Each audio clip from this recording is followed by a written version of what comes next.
Hi everyone, it's Michael, and I can't believe it's already time for the April 2020 Orchid Collection update, and things are going great. I have so much to show you this month because my plants are just thriving, as you can see from all of these gorgeous blooms behind me. My system hasn't changed at all. I am sustaining the same operating methodologies that I was last month. So I'm flushing all of my containers once to twice a month using tap water, which again here in San Francisco is very, very soft water. I am filling their water reservoirs in between those flushes with dilute nutrient solution. And then I am misting all of my plants in the morning, and things are just going fantastic.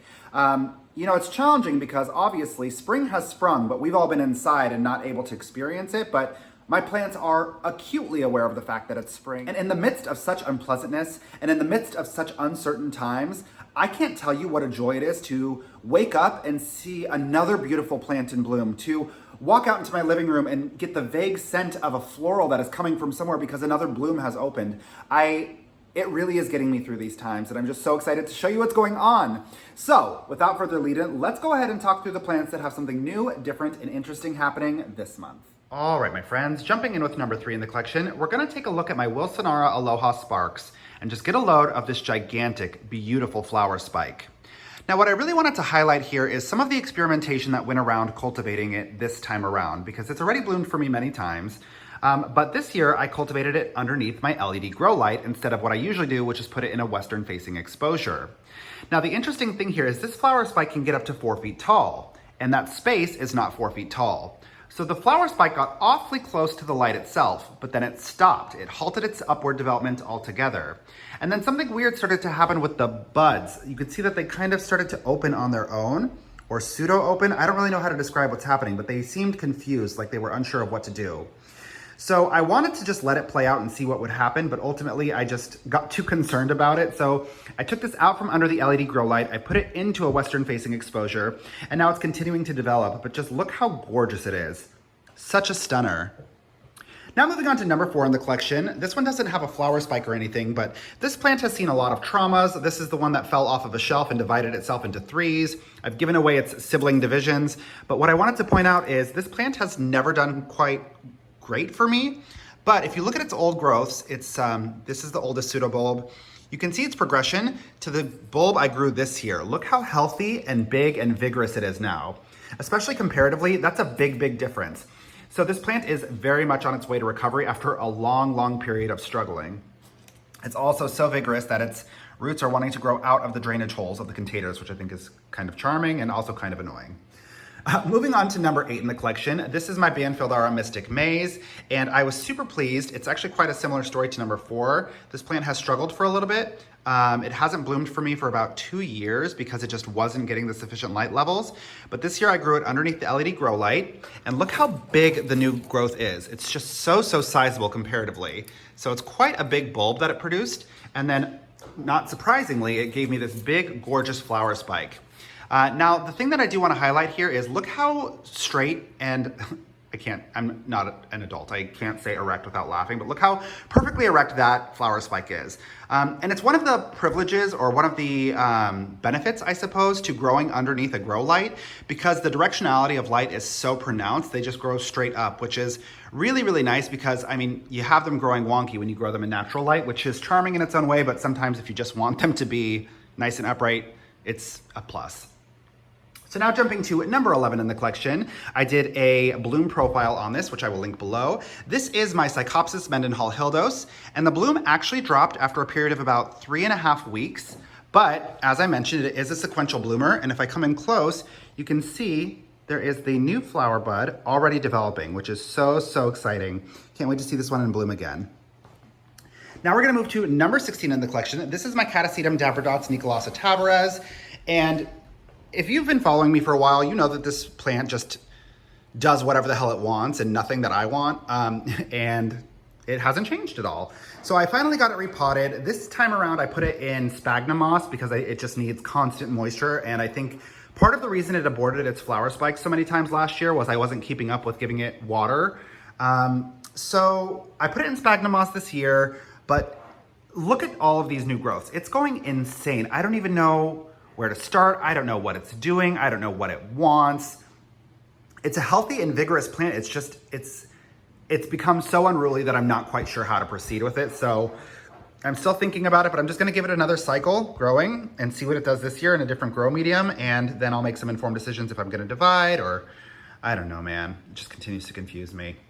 Now we're gonna jump to number 20 in the collection. This is one that I haven't shown in a while. This is my Bulbophyllum ambrosia. It has those beautiful, delicate little white flowers. And I did have this in basket culture and it was doing quite well, but I kept forgetting it. I'm discovering something important about myself as a grower, which is that if it's something that evades my usual template of watering, I forget it. I overlook it and the plant suffers because of it. So even though I think basket culture was a stronger option for this particular type of orchid, I did reconvert it back to this grow method. So I have a layer of leca at the bottom and then it's all sphagnum moss. And it seems to be responding very positively because look at these new growths. Look how cute they are. They're so darling. So it's put out these two new growths, which are currently in the process of maturing. But even in the process of converting it, you can see that the old bulbs are now putting down a more extensive root system and trying to grow into the container. So I don't know, we'll see how this progresses, but it seems to, I don't think it likes it better than basket culture. It's just getting moisture more regularly, which it desperately needed. Now we're gonna jump to number 25 in the collection. This is my Epidendrum Green Hornet, one of my most consistent bloomers. But this year it's doing something a little peculiar. So it always produces its flower spikes, but the flower spikes are continuing to develop after the first bloom opens. So you can see, at first I thought there was only 2 buds, but now there's a 3rd bud coming in. And usually when the flower sheath opens and I see what's inside, I can usually see how many buds there are going to be. But this year, just like it's continuing to develop after it pushes out of the sheath. And you can see the same thing is happening here. It looks like there is 2, but there's the potential for a lot more. So I'm not quite sure how this will progress, but it is so beautiful. It is so lovely. And this one is pretty intensely fragrant. This is the most fragrant it's ever been. It's really, really filling our home with that kind of peppery licorice smell. Again, some people think this one smells like manure. I see where they're getting that now that the smell is so much stronger, but it's not, I don't think it's like manure. Now on to number 26 in the collection. This is my Allosaurus stellar. This isn't the happiest story, but it's a big learning lesson for me. So this plant has been struggling for a very long time. You know, I've kind of recapped all of the places where I went wrong with this.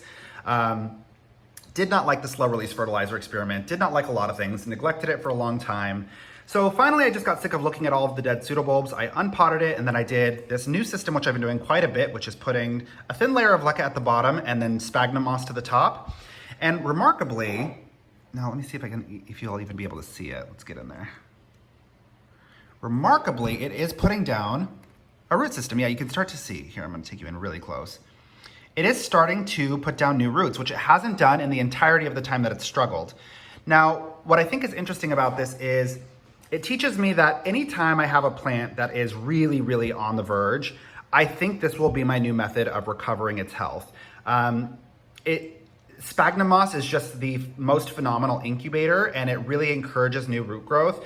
And I know people have been telling me that for forever, but I just wanted to see if it was possible to encourage that root growth in a semi-hydroponic setup. And nothing I've done has been quite as effective as just using moist sphagnum moss. So wanted to highlight that because I think it's important. Now we're gonna jump to number 29 in the collection, my Eulophia Petersii. I did a repot video of this last month. I will link that below, but you can already see it seems to really like this new potting method. So I have the succulent mix potted on top of a thin layer of leca. And look how quickly the new growth has developed and accelerated since I changed its potting medium. So correlation does not show causation. So this just happened to happen at the same time. Maybe that's where it was in its development, but it does seem to be accelerating more rapidly than any of the other previous growths that I've facilitated on this plant. So I do think that's pretty interesting.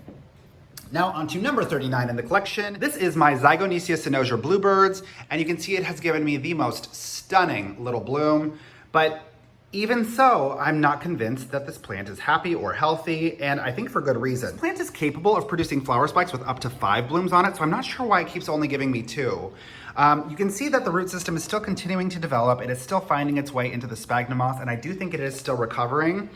And the new growths seem a lot healthier, a lot more vigorous. I mean, you can just see from the coloration, they're less speckled, they're less sensitive to moisture, sitting on the leaves. But Even though it's in bloom, it doesn't mean it's a victory. So I'm gonna continue to manipulate the circumstances with this one. I am actually quite tempted to divide it, which I think might be disastrous because, you know, it's already not doing phenomenally well. So I'm gonna wait to do that, but my instinct is to divide it because I feel like the reason these new roots that are eagerly trying to make contact with the moisture aren't connecting is because it's just oddly shapen, so it can't quite sit properly in the container. So I know I shouldn't, but at this point, it's just what I wanna do. Now moving on to a much happier story, we're gonna take a look at number 46. This is my Oncidium Twinkle White Pink, and just look at this beauty. Oh, the blooms finally opened, and I forgot how darling and delicate and wonderful and whimsical they are. Look how stunning these little blooms are. They're just so precious. And it's just beginning for me. So these blooms just began to pop about 2 days ago. So I have a lot more to look forward to. And I don't know if you can tell, but there is a third flower spike coming in right over this way. So this is gonna be in bloom for quite some time. I'm so thrilled that it finally, you know, it got established in its container. It took a while and it resisted semi-hydroponics, but now it's doing great. So I will absolutely give you a bloom profile on this as soon as it's in full bloom. So lovely.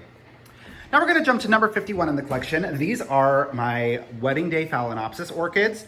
And I just wanted to highlight that they are all going absolutely insane. They are operating in perfect synchrony. You can see all of them are doing the exact same thing at the exact same time. But one in particular is doing something I've never had happen with any of my Phalaenopsis orchids before. But take a look at this one. It's branched in 3 places. So it only gave me 1 flower spike on this plant, but look what happened with that spike. As we come upward, you can see it branched there, and then as we move upward, it branched there again. So I think I might actually have a lot of blooms off of this one plant. So I'm super curious to see how this progresses, but very excited. You know, it's so strange the kind of diversity that they can have, because again, this one only gave me 1 spike. Others gave me 2 flower spikes, no problem, but the ones with 2 flower spikes aren't branching like that. So who knows? It's just very exciting. Now, one thing I did forget to highlight on this beautiful Phalaenopsis that is branching and splitting that way is that it's happening on the root too. I don't know, I'm not a scientist and I can't substantiate what I'm about to say, but I wonder if this one is just genetically predisposed to splitting, because it's a very peculiar behavior and I've never seen it happen on a Phalaenopsis, but it is really remarkable. Picking back up with number 59 in the collection, this is a little miracle in and of itself. This is my Clowesia Rebecca Northern Mikabe. And what's interesting about this is when I purchased it, I repotted it at completely the wrong time. The new growth rotted off and I thought for sure the plant was gonna die, but it did eventually put out another little bulb right there. And that bulb matured as much as possible. You can see it's not even near comparable to what its previous growth was. And then it did nothing for a very long time. Again, my Catasetum types they were ready for water a while ago. And this one had no signs of rebooting. It had no signs of new growth. So I thought that this might be on its way out. But out of nowhere, look who's coming in. Oh my gosh, I'm so excited about this because it means I have a second chance at it so I can get it repotted at the right time, which is now. I'm going to unpot this and just kind of watch it bear root. And when the roots hit about 3 inches, I'm gonna go ahead and get it repotted. And actually, I made a detailed video about that process, which I will link below. And I'm gonna do it properly this time at the right time. And I think that I'm going to enjoy a much healthier growth cycle on this one. So I'm very excited about number 59. And now moving on to number 60 in the collection. Look at this beauty. Oh my goodness, who is she? This is my Bellara Peggy Ruth Carpenter. It still has 1 more bloom to open down here, and then I'm gonna do a bloom profile on it. But it is absolutely stunning. I could not be any more pleased with this one.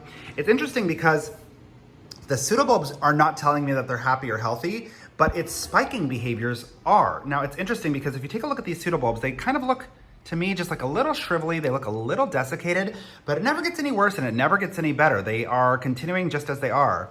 And what's remarkable is it has a new growth coming in right here. It has this flower spike, and then it also had this flower spike, which was in bloom until 2 days ago. The bloom fell off, but the interesting thing about this is if it wasn't doing well and it didn't have the energy to support it, it would not be spiking like this. It would not be putting out new growths, and it definitely wouldn't put out 2 flower spikes. So I think that the pseudobulbs just kind of have their own temperament, and I think I just have to get used to them being a little bit pruny, like bath time fingers.